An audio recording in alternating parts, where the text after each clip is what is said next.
Hey everybody, and welcome to the Lifestyle Fanatic, episode 13, movies to watch on Netflix right now. As you know from a previous post, I am quite the Netflix aficionado. In that prior post, I gave you all of these shows to watch right now. Definitely not all the shows I have watched or am watching on Netflix, and I actually have a new series I'm watching right now. It's pretty cool. Not going to give you the details until the next Netflix show post. But this time you will hear about a handful or so of movies that I recommend to watch right now. But first know that there are tons of entertaining movies. One of those that they just added is Black Panther, which we all know was an awesome and popular blockbuster movie that there is no need to summarize because the whole world watched it. And if you didn't watch it, then you probably heard about the entire movie, so watching it, you'll just see what you've heard. Just so you know, it is available on Netflix now. Speaking of Black Panther, and the star himself, Chadwick Boseman, stars in Message from the King on Netflix, which I seen before I even heard of Black Panther.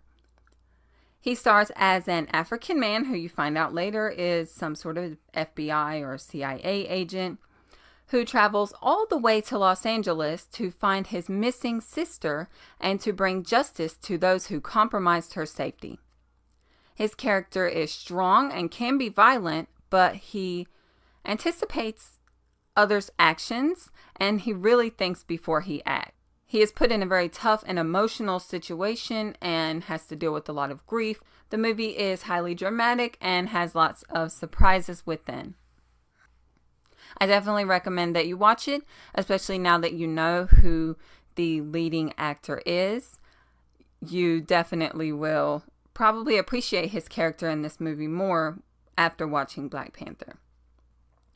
Now, we all know America has a tendency of copying movies from Asian culture, and the movie Death Note is no exception. But I've never seen the Asian version of it, so I didn't really have anything to base this one off of, but I really thought it was a cool movie. I watched the American version, of course. It is about a teen boy who finds a notebook that allows him to kill anyone he wishes, simply by writing their name within the pages. He becomes obsessed with his new power and eliminates those who he considers to be unworthy of life. But, of course, there's a demon within the notebook that causes him to regret this new gift. And the demon, of course, aims to ruin his life, as all demons do. Like I said, I've never seen the Asian version, but I heard it was even better. So definitely go check this one out if you haven't saw it. While on the topic of successful Asian films, Train to Busan is a South Korean zombie flick that ranks right up there with World War Z, the Brad Pitt zombie movie, which had its pros and cons to it, but it was still a really good zombie movie. It was very different, and Train to Busan really is too. It's about a man and his young daughter, as well as several other passengers, who are trapped inside of a speeding train traveling across the country during a severe zombie outbreak.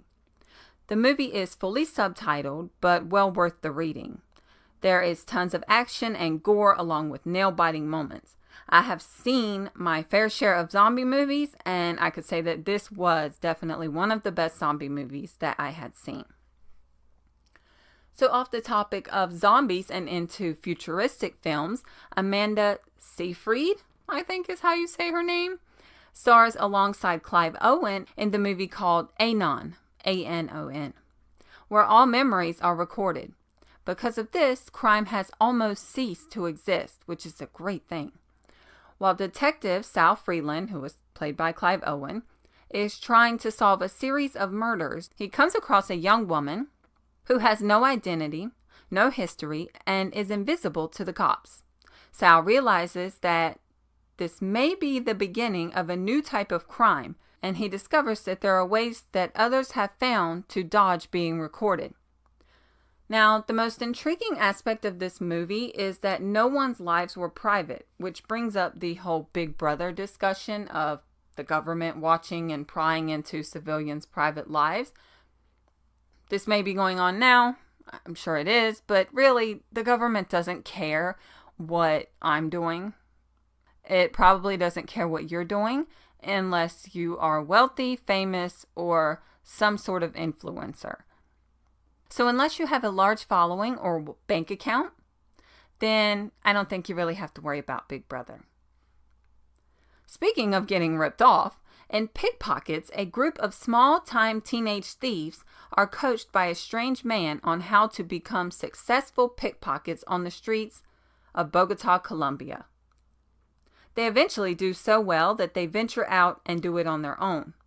But like all other rags to riches stories, the group soon gets caught up in a tangled web of secrets, lies, and death. The movie is fully in Spanish, so if you are bilingual, then this is definitely for you. But if you're like me and don't understand anything but basic English, then there are subtitles for you, which is really helpful because, gosh, I wish I could learn Spanish, but I can't pick it up. Speaking of Spanish, the always amazing and beautiful Salma Hayek stars as a queen and an overbearing mother in the movie Tale of Tales. It's something like a fairy tale movie or maybe that TV series Once Upon a Time, but it's very different than that. Hayek plays a very serious and frightening role in this film. And while the movie has all the makings of a fairy tale, it is very dark and twisted. There are a few different stories followed throughout the movie with magic, murder, deceit, and drama. I had a really great time watching it. I don't recommend it to the kiddos. Please do not play it in front of your children. It is very, very hard to watch as an adult, especially on the train. Again, as you may or may not know, I watch all of my Netflix on the subway during my commute, and movies with a lot of gore and nudity, and especially sex, are really hard to watch on the train. I have to skip ahead in some parts because, everyone's all up in your business and looking in your phone. So maybe this is a movie you should watch at home without the kids around. Speaking of gore, the movie titled Night Fair is a crazy good movie that is a mix of Jeepers Creepers and road rage, where two young friends reunite in Paris and take a taxi home from a night out together. One of the friends ends up skipping out on paying the taxi driver, and they soon realize that they messed with the wrong guy. Stupid not to pay the cab driver anyway. They end up spending the entire night running from this psychopath.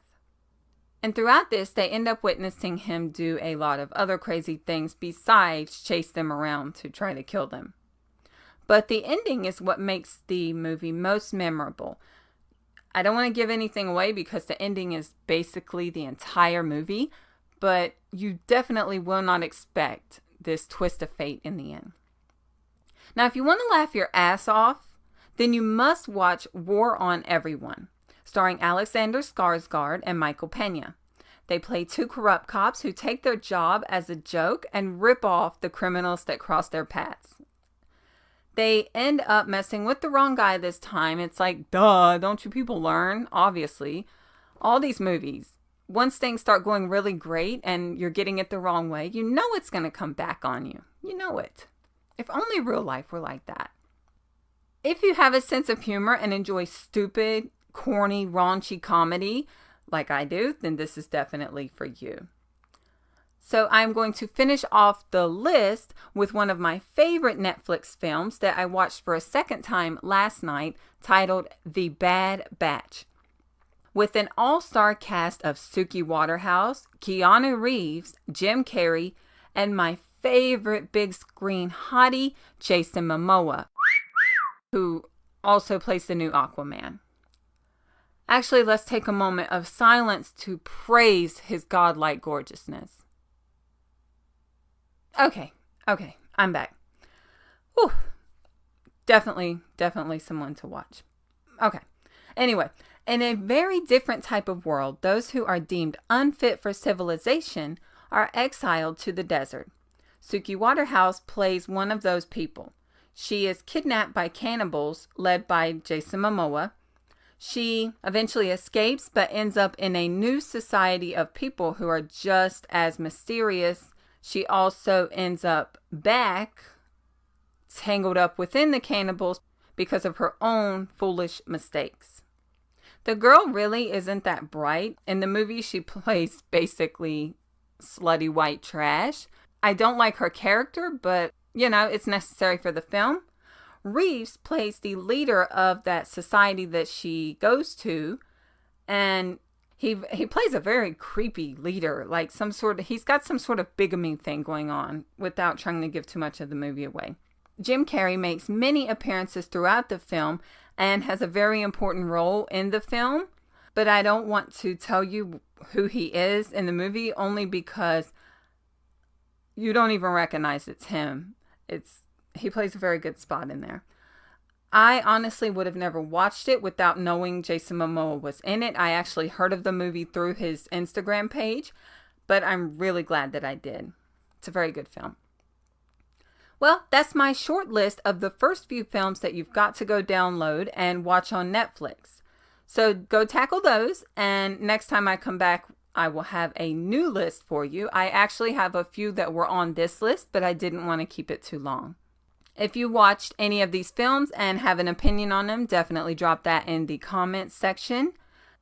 So, until next time, this is Christy Kelly, the Lifestyle Fanatic.